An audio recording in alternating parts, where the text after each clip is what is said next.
Bonsoir. Bienvenue à Un temps pour Dieu, qui est c'est Assemblée Maison. Alors, nous allons parler du combat spirituel. Nous avons vu jusqu'à date les armes spirituelles. Nous avons vu comment on était constitué corps, âme et esprit et comment servir dans le combat avec nos âmes. De quel combat il s'agit et qui devons-nous combattre et comment être vainqueurs. C'est ce que nous verrons dans les leçons qui suivent. C'est le fruit de l'esprit qui combat les œuvres de la chair. Alors, mais le fruit de l'esprit, c'est l'amour, la joie, la patience, la bonté, la bénignité, la fidélité, la douceur, la tempérance. Dans Galates 5, 22. Les dons de l'esprit donnent la victoire sur les circonstances du monde. Le combat à mener touche le domaine spirituel et terrestre. Alors, le thème de ce soir, c'est qui est notre ennemi.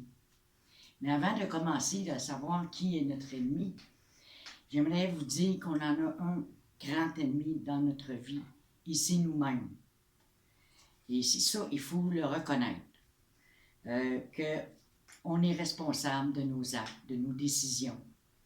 Alors, les décisions qu'on prend, souvent, nous amènent peut-être pas sur la bonne voie, mais l'important, c'est de revenir et de se recentrer sur Christ et de chercher la volonté de Dieu dans tout ça. Et là, on va voir qui on doit combattre aussi.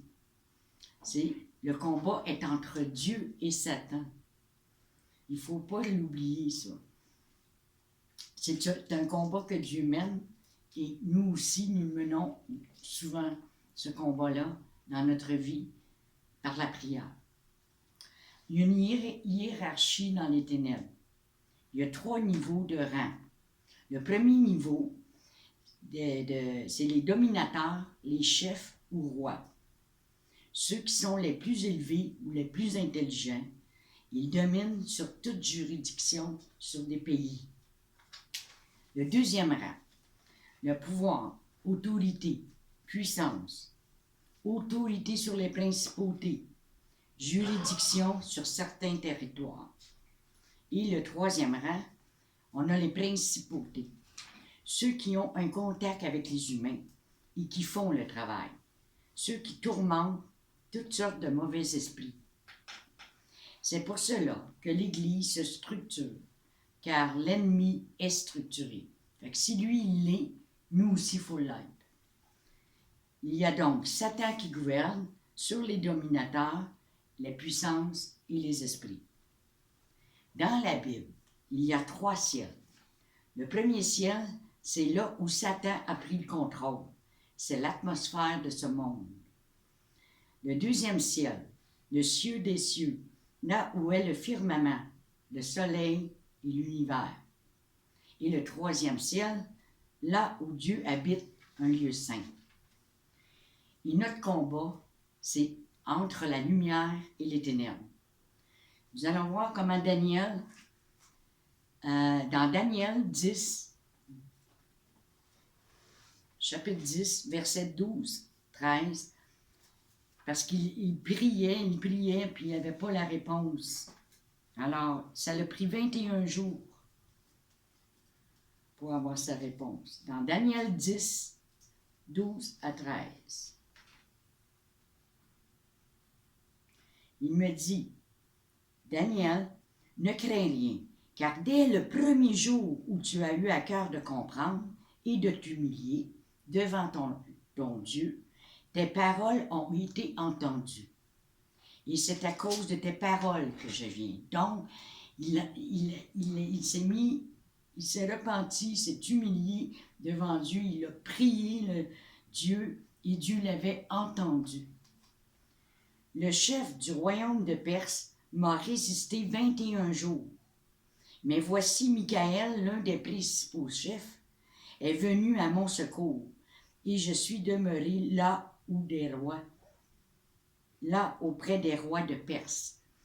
Fait que pendant qu'il priait, il y a eu un combat dans le ciel. Et ce combat-là était spirituel. Nous, on ne le voit pas. Des fois, on se demande pourquoi que notre réponse tarde à venir. Eh bien, c'est ça. C'est un combat qui se fait dans l'invisible, qu'on ne voit pas. Mais si il y a un combat dans le ciel, dites-vous bien qu'il y en a un combat sur terre aussi. Puis quand on voit le combat sur terre, c'est parce qu'il y en a un en haut. Voyez-vous, on combat ensemble avec Christ. D'où l'importance de la prière. Revêtez-vous de toutes les armes de Dieu afin de pouvoir tenir ferme contre les ruses du diable. Dans Éphésiens 6, 11. La puissance de la prière. Comment c'est important de prier? Parce qu'on ne peut pas aller au combat sans prier avant. Ça, c'est primordial. Nous avons des armes maintenant, nous faisons partie du peuple de Dieu. Le combat débute et se termine par la prière. Alors, nous allons dans Jacques 5, versets 15 à 18.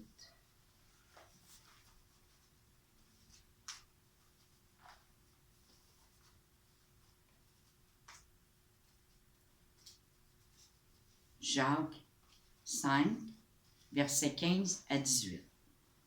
La prière de la foi sauvera le malade et le Seigneur le relèvera. Et s'il a commis des péchés, il lui sera pardonné. Confessez donc vos péchés les uns aux autres et priez les uns pour les autres, afin que vous soyez guéris.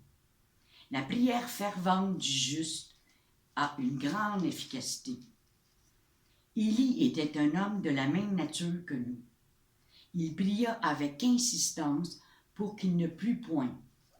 Il ne tomba point de pluie sur la terre pendant 3 ans et demi. Puis il pria de nouveau le ciel, donna la pluie, et la terre produisit son fruit. Voyez-vous comment c'est puissant la prière? Comment on peut déplacer des montagnes, comme le Seigneur nous dit. C'est le combat de Dieu. Il faut se souvenir, c'est son combat entre le bien et le mal. Faire le ménage dans nos pensées et enlever ce qui n'est pas de Dieu. Déjà, en partant, ça aide. Soyons de bons soldats du Seigneur. Supportons-nous, encourageons-nous et amenons les âmes à Christ. Ce sont les violents qui s'emparent du royaume. Il faut mourir à nous-mêmes. Christ ne peut sauver si je ne fais rien, car il passe par notre intermédiaire. Quand on dit « Seigneur, me voici », c'est parce que le Seigneur nous guide, il nous dit, puis il nous guide même dans nos prières. Je ne sais pas si ça vous est déjà arrivé, vous, de vous réveiller en pleine nuit, puis que le Seigneur vous demande de prier. Puis des fois, c'est pour une nation, des fois, c'est pour un événement. On n'est même pas au courant de cet événement-là, mais on le sait par après. Mais priez à ce moment-là. Quand il vous demande de prier par le Saint-Esprit, allez-y. Ne vous gênez pas, faites-le. Parce qu'il y a beaucoup de délivrance qui se fait dans ces moments-là. Après avoir donné votre vie au Seigneur, il faut comprendre que nous sommes aussi appelés à servir dans son armée. C'est sûr que si on est avec lui, on est avec lui jusqu'au bout. Cette bonne nouvelle du royaume sera prêchée dans le monde entier pour servir de témoignage à toutes les nations. Alors viendra la fin, dans Matthieu 24, 14. Je vais vous énumérer les versets, nous n'irons pas tous les voir, mais vous prenez en note les versets pour que vous puissiez aller vérifier vous-même. Soyez comme des disciples de Béry. Prenez pas tout pour acquis ce que je vous dis, allez vérifier. Le royaume, c'est ce qu'il y a à conquérir, la montagne. C'est Dieu qui combat par le fruit et les dons de l'Esprit. Parce qu'il a mis en nous les arts, les dons, l'amour et les fruits. Les fruits combattent la nature du péché. Les dons combattent les effets du péché. C'est un conflit entre deux royaumes, le royaume de Dieu et celui de Satan.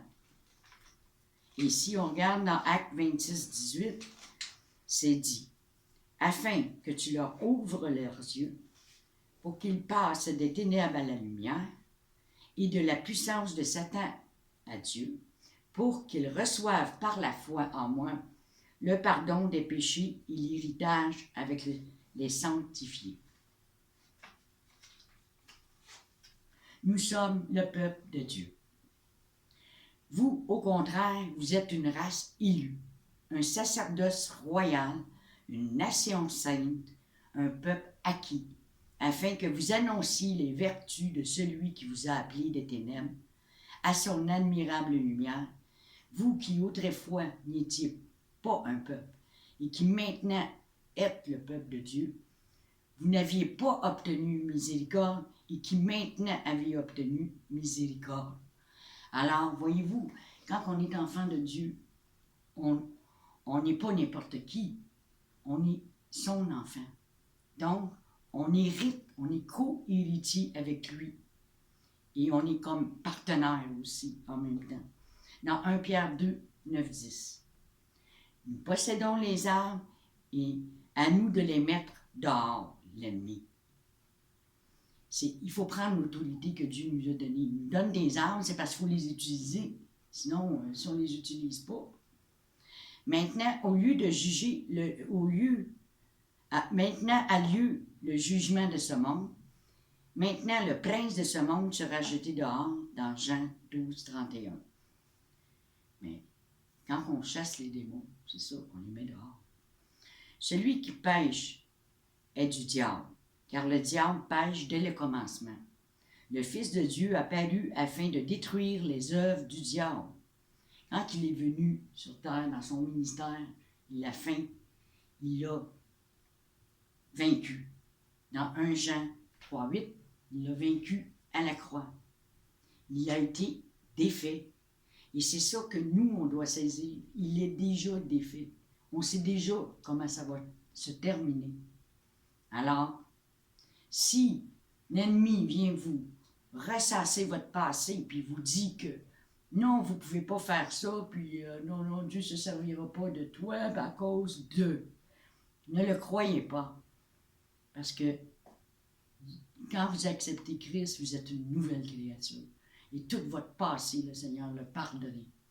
Alors continuez, avancez et faites confiance en Jésus seulement. Il y a un seul conflit, mais différentes formes dans nos vies, par l'esprit et la chair. L'ennemi fait des images fausses de la réalité et il faut faire attention à ce qu'on voit. Parce que souvent, ça nous trompe. Quand le Seigneur nous demande de marcher par la foi et non par la vue. Parce que la vue, des fois, on a peur d'avancer justement à cause de ce qu'on voit. Il n'y a rien qui fonctionne, tout va mal, il n'y a rien qui nous annonce que si on continue, ça va bien aller. Mais je vous dis, continuez. Il faut se garder dans la volonté de Dieu. Aucun combattant ne peut combattre sans la prière. Dans 1 Pierre 5, 8, 9.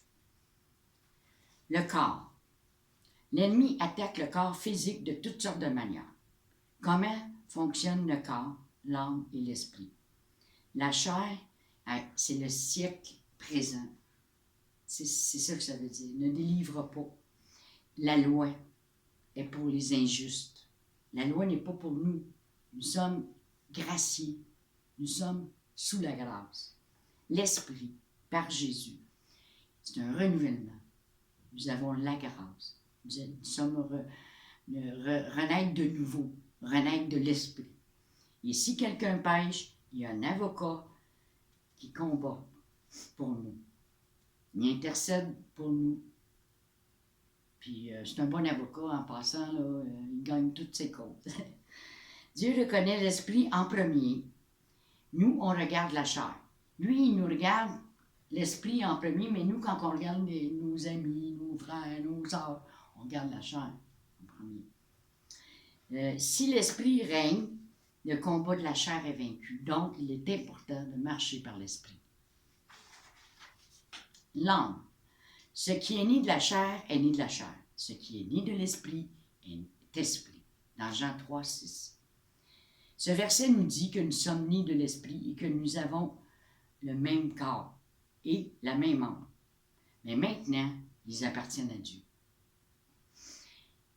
Dans 1 Corinthiens 6, 19 à 20, il est dit: Ne savez-vous pas que votre corps est le temple du Saint-Esprit qui est en vous, que vous avez reçu de Dieu et que vous ne vous appartenez point à vous-même, car vous avez été rachetés à un grand prix. Glorifiez donc Dieu dans votre corps et dans votre esprit qui appartiennent à Dieu. Le Saint-Esprit vit en nous. Il parle à notre esprit, qui parle à notre âme, qui est notre raisonnement, nos émotions, nos pensées, nos volontés. Et notre âme parle à notre corps. Parce que notre âme, c'est elle qui décide. Fait qu'on peut assujettir notre corps selon ce qu'on va lui demander. Si notre âme n'est pas contrôlée par le Saint-Esprit, l'œuvre de l'ennemi va paraître. Ce qui se manifeste dans l'âme contrôlera le corps. Voyez-vous, là, ça part de l'esprit. L'esprit parle à l'âme décide, puis le corps réagit. C'est à quoi nous nous soumettons qui paraîtra. 3 domaines où il y a un danger dans un ministère, par exemple. L'argent, les finances, tout ce qui concerne l'argent. La gloire, l'orgueil et la convoitise, le sexe. Ça, c'est les 3 dangers qui peuvent arriver dans un ministère. Voici certaines manifestations de la présence d'esprit. Exemple, le ressentiment. C'est de l'amertume, la haine, le manque de pardon et le rejet. La rébellion, c'est l'entêtement, l'obstination puis la désobéissance. La jalousie, c'est l'envie, le doute, la méfiance et l'égoïsme. Le contrôle, un esprit de contrôle. La domination, la possessivité et la peur. Il y a l'esprit d'insécurité aussi. La pitié. Les femmes en particulier souffrent d'attendrissement sur soi-même. Il faut faire attention, les femmes ont tendance à s'apitoyer sur nous-mêmes. La solitude. Plusieurs personnes souffrent d'une solitude, même avec leurs conjoints et leurs enfants autour d'eux. La gêne et le sentiment d'infériorité. Si nous disons que nous avons toujours été ainsi, c'est que nous avons toujours eu ce démon. Un sentiment d'être inadéquat ou de ne pas être aimé. C'est un démon mental. La dépression, la défaite, le suicide, le découragement, l'abattement. Comment vous en débarrasser? Commandez-lui de quitter. Et chaque fois qu'il essaie de revenir, dites « Gloire à Dieu, je suis aimé. J'aime tout le monde et tout le monde m'aime, puis Jésus m'aime. » C'est une façon. Vous trouverez par vous-même là, les mots à dire, là, mais c'est un exemple. De dire, de proclamer que vous aimez, vous êtes aimé et que Jésus vous aime. Continuez ainsi. Il est possible au démon de rester. Il est impossible, au démon de rester. Lorsque le démon vous dit que personne vous aime, changez votre pensée. Parce que l'ennemi, c'est là qui attaque en premier, c'est dans vos pensées. La nervosité, c'est un esprit qui vous force à bouger tout le temps. Exemple, je suis une femme ou un homme d'extérieur. Vous devez absolument faire quelque chose ou aller à quelque part. Vous êtes toujours actif, vous n'arrêtez pas. C'est un esprit de nervosité. Le perfectionnisme aussi. L'orgueil, l'ego, la vanité, vous voulez que tout soit parfait. L'irritabilité. Est-ce que tout ou rien vous agace? Quand on est rendu là, c'est parce qu'il y a un esprit qui est là pour nous irriter. L'intolérance et la critique. Vous trouvez toujours à redire sur tout le monde. Vous devez trouver une faute à tout prix sur quelqu'un. Pour tous, vous regardez, là, puis vous trouvez à chacun, Ça, c'est un esprit d'intolérance et de critique. Voyez-vous, il y a des choses qu'on peut enlever dans notre vie. Pour ça, je dis qu'on est notre propre ennemi, parce qu'il y a des choses qu'on peut changer avec l'aide de Dieu, oui, en le demandant, puis en le décidant aussi. La délivrance, souvent, c'est nous qui par la proclamation que nous allons faire, de dire que je vais voir chez tous mes frères et mes sœurs tout ce qui ont de bon à l'intérieur d'eux, plutôt que qu'est-ce qui est négatif. Et il y a les problèmes sexuels aussi, comme l'exhibition, les fantaisies, la frigidité, l'homosexualité, etc. Comme on peut voir aujourd'hui, il y a des déviances. La religiosité aussi.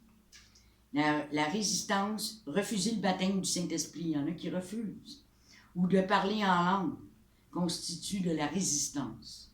Le refus d'apprendre le ritualisme, le formalisme, la peur, l'idolâtrie, la religion et les esprits de religion enchaînent plus de gens que toute autre chose. Par exemple, la Bible dit de battre des mains, mais vous ne pouvez pas le faire parce que la religion vous tient lié. Ou de lever des mains pures vers le Seigneur, mais vous ne pouvez pas le faire. Il y a quelque chose qui vous empêche de le faire. Donc, ici, on voit que c'est un esprit qui est de la religiosité. L'occultisme aussi. Les planches Ouija. Hein, si vous avez déjà utilisé l'occultiste, je vous conseille de vous repentir et de demander pardon pour tout l'occulte que vous avez vécu dans votre passé. Et que Dieu puisse vous pardonner tout cela, parce que si vous ne l'enlevez pas de votre vie, eh bien, ce ne sera pas l'Esprit de Dieu qui va être en vous. Les planches Ouija, la perception extrasensorielle, l'astrologie, l'horoscope, les fétiches, les balanciers, la lévitation, l'hypnotisme, la réincarnation, la sorcellerie, la chiromancie, c'est le tirage de cartes, les tarots, etc. Ceci ouvre la porte aux influences démoniaques. Alors, je vous conseille fortement de ne pas toucher à ces domaines-là. Quand Satan ne réussit pas à empêcher, il veut amener la confusion en infiltrant des doctrines de démons. On trouve souvent le spiritisme et l'occultisme qui, par de faux miracles, viennent séduire les gens qui n'ont pas la parole de Dieu. Fait que c'est pour ça, ceux qui ne lisent pas leur Bible, qui ne savent pas c'est quoi la parole de Dieu, vont se faire avoir avec le spiritisme et l'occultisme parce que c'est tentant, puis il y a des choses qui arrivent, puis il y a des miracles, puis il y a de la magie, puis on dirait que tout fonctionne, mais ça fonctionne pour un temps, c'est temporaire. L'esprit doit être transformé, l'âme doit être renouvelée et le corps assujetti.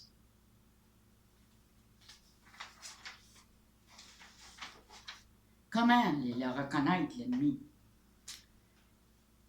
Dans Apocalypse 6.2, « Je regardai et voici parut un cheval blanc. Celui qui le montait avait un arc. Une couronne lui fut donnée. Il partit en vainqueur et pour vaincre.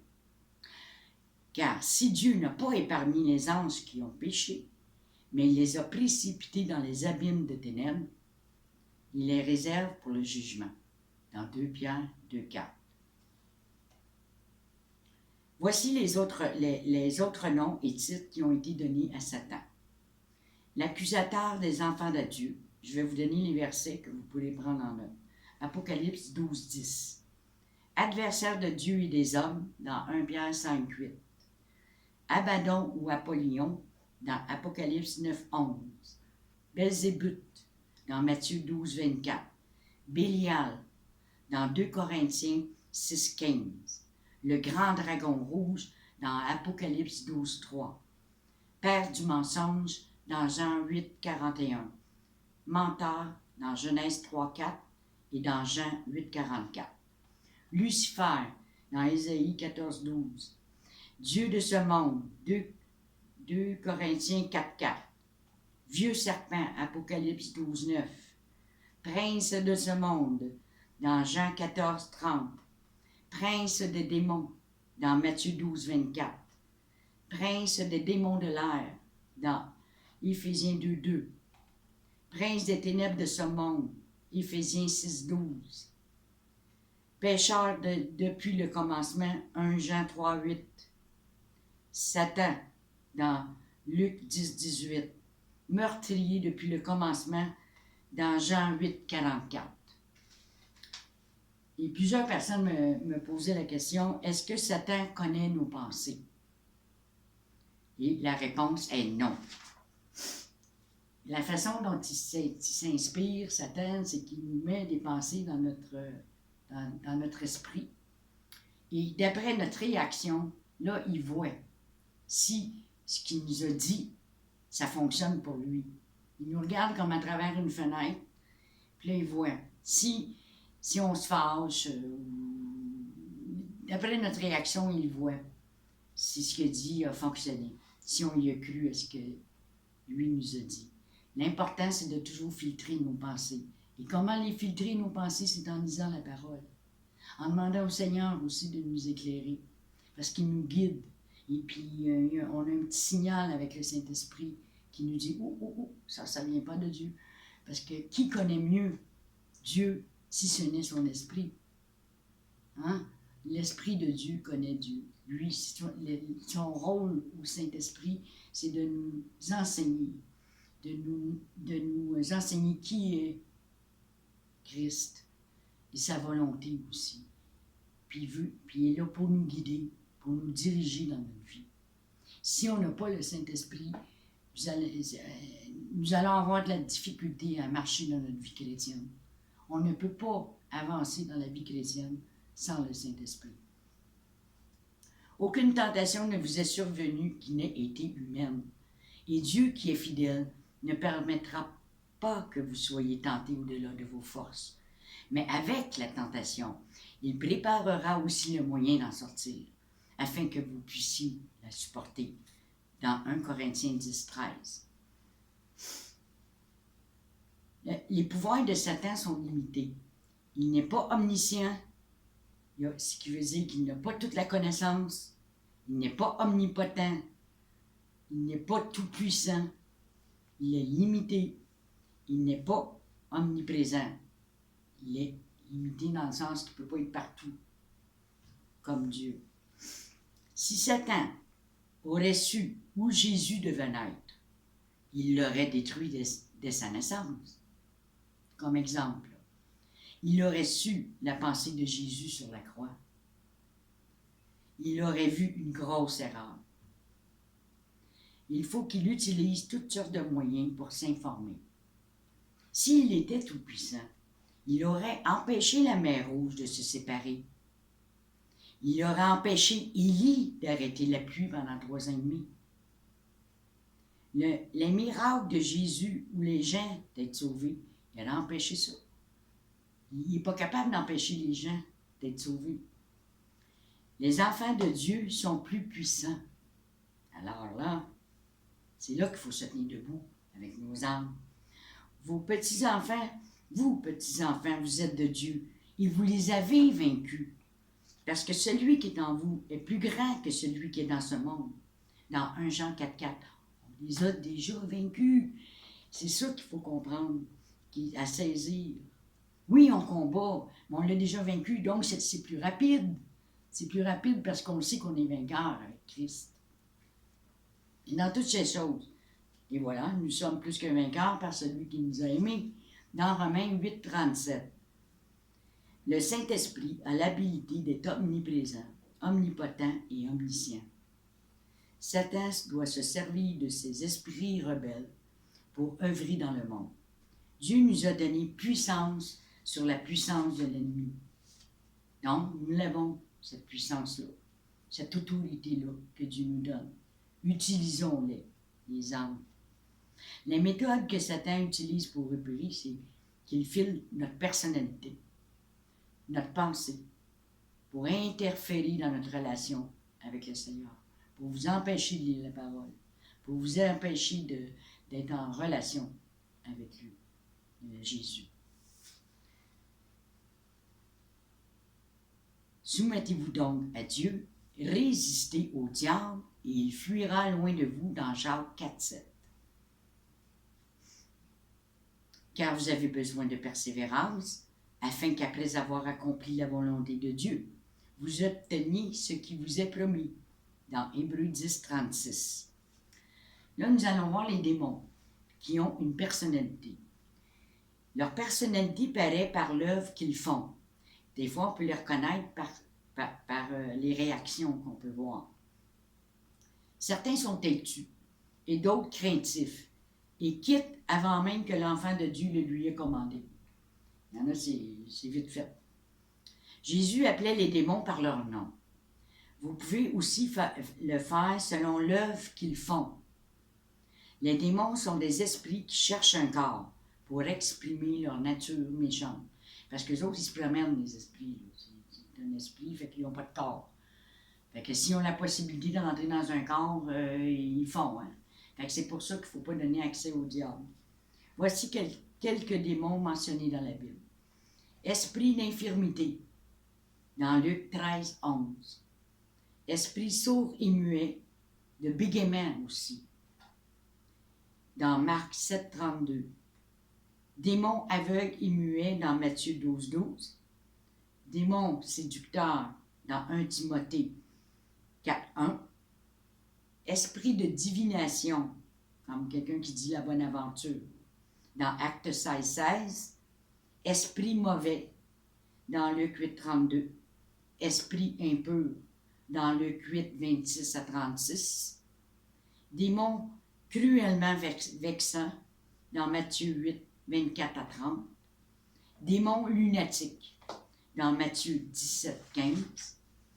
Lunatique, c'est qu'il peut se garocher un peu partout. Là. Et un esprit impur est un esprit de tourment. Ils ne peuvent habiter un enfant de Dieu qui vit dans la plénitude de Dieu. Un enfant de Dieu qui vit dans la plénitude de Dieu ne peut pas être possédé. Alors, arrêtez de vous en faire avec ça, parce que plusieurs personnes m'ont posé la question là-dessus, et je vous dis non. C'est de là l'importance d'être en connexion directe avec Jésus. Celui qui croira et qui sera baptisé sera sauvé. Mais celui qui ne croira pas sera condamné. Voici les miracles qui accompagneront ceux qui auront cru. En mon nom, ils chasseront les démons. Ils parleront de nouvelles langues. Ils saisiront des serpents. S'ils boivent quelque breuvage mortel, il ne leur fera point de mal. Ils imposeront les mains aux malades et les malades seront guéris. Dans Marc 16, 16 à 18. Certains démons crient, argumentent, plaident, ils supplient beaucoup avant d'obéir au commandement d'un enfant de Dieu. Souvent, laissant sa victime sur le plancher, écumant, ça peut aller jusque-là, se vautrant ou sortant avec un cri, tandis que d'autres semblent laisser leur victime comme morte. Tu sais, elle ne bouge plus, il n'y a plus rien qui se passe. Elle vit encore, là, mais elle est comme morte. Donc, on va aller voir un exemple dans Marc 9, 26. Il sortit en poussant des cris et en l'agitant avec une grande violence. L'enfant devint comme mort, de sorte que plusieurs disaient qu'il était mort. Quand Jésus donnait un ordre, il ne changeait jamais, il ne faisait aucun compromis, même si Satan agissait d'une manière sauvage, même s'il garochait des objets ou il faisait quoi que ce soit devant lui, ça ne l'impressionnait pas. Dans Luc 10, 19, voici, je vous ai donné le pouvoir de marcher sur les serpents et les scorpions. C'est ça en fait. Et sur toutes les puissances de l'ennemi, et rien ne pourra vous nuire. Une personne peut être possédée par plusieurs démons, et d'en chasser un seul n'amène pas la délivrance totale, qui n'a lieu que lorsque tous les démons sont chassés. Souvent, cela s'arrive. Surtout quand il y a des démons qui se cachent derrière d'autres démons. Mais au fur et à mesure que vous les voyez, vous les chassez. Quand il dit légion dans la Bible, légion dans Luc 8,30, ça représente environ 3 000 à 6 000 esprits qui peut habiter dans une personne. Il faut leur commander de partir et de ne plus revenir. Toujours se rappeler qu'ils soient 1 ou 3000, Dieu nous a donné la puissance sur toute la puissance de l'ennemi. L'Esprit de Dieu nous dirige comment chasser les démons. Il y a aussi des démons de maladie et de difformité. Ça aussi, le Seigneur nous le montre. Marchez par l'Esprit, parce que c'est par l'Esprit qu'on chasse les démons. Voyez-vous, c'est l'Esprit de Dieu en nous qui les chasse. Il faut demeurer ferme, sans se laisser troubler par leurs manifestations. Rappelez-vous, Satan ne vient que pour voler, détruire et tuer. Fait qu'il faut aider la personne là, qui a ce démon-là en le chassant, pour la libérer, pour être délivrée. Puis quand Jésus nous protège, il n'y a aucun démon qui peut entrer. Le malin ne peut amener la délivrance et la vie. Pensons à Moïse et les magiciens d'Égypte. Voyez-vous, tu sais, quand on regarde Moïse est arrivé, il y avait des magiciens qui, avec leur bâton, avaient mis 2 serpents à terre avec leur bâton. Tandis que Moïse a pris son bâton, il y a un serpent, puis le serpent a dévoré les 2. Donc, le serpent, le bâton de Moïse était plus grand que le bâton des magiciens. Regardez la manière de servir s'ils portent du fruit. Gardez-vous des faux prophètes. Ils viennent en vous dans vêtements de brebis, mais au-dedans, ce sont des loups ravisseurs. Vous les reconnaîtrez à leurs fruits. Cueille-t-on des raisins sur des épines ou des figues sur des chardons? Chardon ou charbon. Dans Marc 7, 15, 16. Et dans 2 Timothée 3, de 1 à 5, je vais vous le lire. Sache que dans les derniers jours, il y aura des temps difficiles. Et oui, on le voit maintenant. On le voit plus aujourd'hui. De plus en plus, les temps sont troubles. Car les hommes seront égoïstes, amis de l'argent, fanfarons, hautains, blasphémateurs, rebelles à leurs parents, ingrats, irréligieux, insensibles, déloyaux, calomniateurs, intempérants, cruels, ennemis des gens de bien, traîtres, emportés, enflés d'orgueil, aimant le plaisir plus que Dieu, ayant l'apparence de piété, mais reniant ce qui en fait la force. Éloignez-vous de ces hommes-là. Dans 2 Timothée 3, 1 à 5. Quand la vie des gens n'amène pas la joie et la communion avec Dieu, mais se remplit de convoitises et de choses énumérées qu'on vient d'énumérer, ils ne sont pas de Dieu. Vous pouvez le voir à ce moment-là, même dans une conversation, vous pouvez le voir. Et dans 2 Thessaloniciens 2, 9, 10, l'apparition de cet homme impie se fera par la puissance de Satan, avec toutes sortes de miracles, de signes et de prodiges mensongers. Oui, il en fait des miracles aussi, mais c'est tout des mensonges, c'est de la tromperie, de la ruse. Et avec toutes les séductions de l'iniquité, pour ceux qui périssent, parce qu'ils n'ont pas reçu l'amour de la vérité pour être sauvés. C'est pour ceux qui périssent. L'Esprit de Dieu vous guidera dans toute la vérité. De même, aussi l'Esprit nous aide dans notre faiblesse, car nous ne savons pas ce qu'il convient de demander dans nos prières. Mais l'Esprit lui-même intercède par des soupirs inexprimables. Dans Romains 8, 26. Jésus chassait les démons par l'Esprit de Dieu, par sa parole et l'épée de l'Esprit. En vérité, je vous le dis, celui qui croit en moi fera aussi les œuvres que je fais.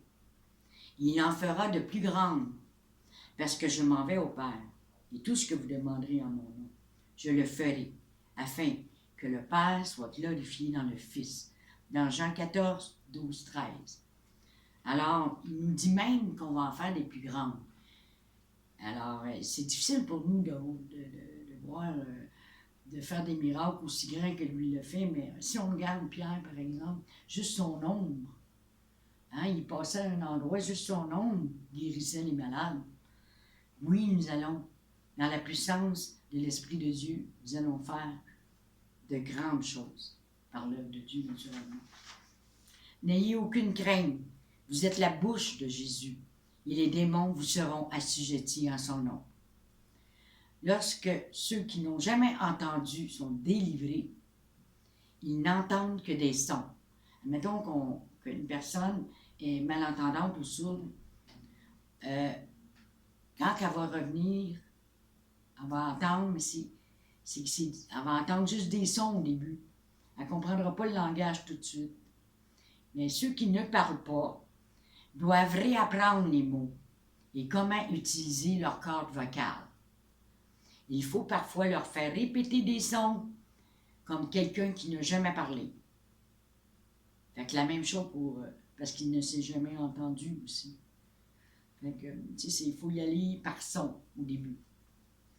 Il n'y arrivera pas pour parler tout de suite. Ben, ça a déjà arrivé, mais c'est rare. Habituellement, c'est des sons qui sortent. Pour une personne qui est muette. Pour être vainqueur, il faut savoir que les puissances de l'ennemi ont déjà été brisées.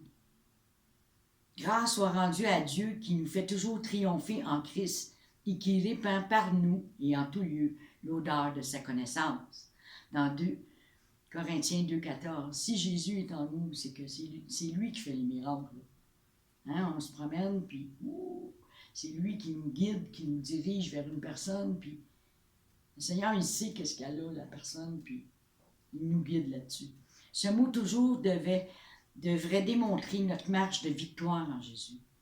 Il a payé un grand prix pour nous rendre libres. Il faut l'accepter et saisir sa liberté.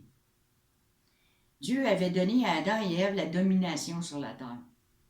Mais Satan les a séduits et leur a volé leur autorité. Et c'est ça que le Seigneur est venu réinstaller, l'autorité que nous avons. Satan peut vous tenir liés par ignorance. Il peut vous amener dans la défaite spirituellement, physiquement ou mentalement et financièrement. Il faut apprendre la parole de Dieu et dire à Satan, « Je ne suis plus lié par tes mensonges. Christ m'a libéré. » C'est pour ça que notre pire ennemi, c'est souvent nous, parce qu'on pense que ça vient de l'ennemi, mais il y a des choses qui ne viennent pas de l'ennemi. Qui viennent de nous parce qu'on ne prend pas la position. On ne se lève pas debout, puis on ne demande pas à Dieu de la délivrance.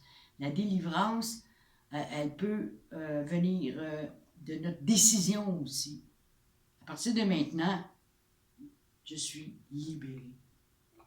Et là, ça change tout. Quand vous commencez à prier, vous introduisez la puissance de Dieu dans votre vie. C'est aussi pour cela qu'ils peuvent sauver parfaitement ceux qui s'approchent de Dieu par lui, étant toujours vivants pour intercéder en leur faveur. Dans Hébreux 7, 25. Et marcher dans la victoire de Christ. Dans Romains 8, 37, Dieu veut qu'on marche dans sa victoire glorieuse. La puissance de Satan est condamnée et la défaite, et il le sait. Fait que c'est pour ça qu'il essaie d'aller en chercher le plus possible des âmes à lui, juste pour narguer Jésus. Parce que Jésus a dit, est-ce que je vais retrouver la foi quand je vais revenir sur la terre? Mais c'est ça qu'il essaie de faire, d'aller en chercher plusieurs pour les emmener dans la perdition. Puis faire un défi à Dieu. Tu vois, combien j'en ai gagné des âmes qui sont même plus avec toi. Bon, ça, c'est le rôle de Satan qui fait ça. Mais est-ce qu'on est prêts, nous, à se lever debout et à faire le bon combat de la foi? Quand Jésus est mort à la croix et qu'il est ressuscité des morts, la puissance de Satan a été détruite et la fin de son règne a commencé. Il a tout fait pour empêcher Jésus de naître. Hein? Ils ont même tué les enfants en bas de 2 ans. Pour la prophétie, que la prophétie dans Genèse s'accomplisse. Il a tout fait. Il sait que plus la vérité se répand, plus que les gens reçoivent la puissance de l'Esprit, plus sa défaite est mise en lumière, plus il est vaincu. On ne doit pas vivre passivement face à l'ennemi. Partout où l'on en rencontre, il faut prendre autorité dans le nom de Jésus. Tous les croyants sont chargés de chasser les démons. Il n'est pas nécessaire de posséder des dons spéciaux pour les chasser. La délivrance peut se faire dans l'immédiat, dans la même heure ou la prédication de la parole. Ça peut se faire pendant une prédication. Fait que, à partir de maintenant, la décision à prendre est de prendre l'autorité que Dieu nous a donnée, de prendre toutes les armes en plus, on a tous les outils nécessaires, et en plus, tout le monde peut chasser les démons dans le nom de Jésus. C'est pas parce qu'on est bien important, là, c'est juste que le nom de Jésus est tellement puissant, il est le Tout-Puissant, et juste le fait de le prononcer, les démons sortent. Ils sont obligés de se soumettre à l'autorité de Christ.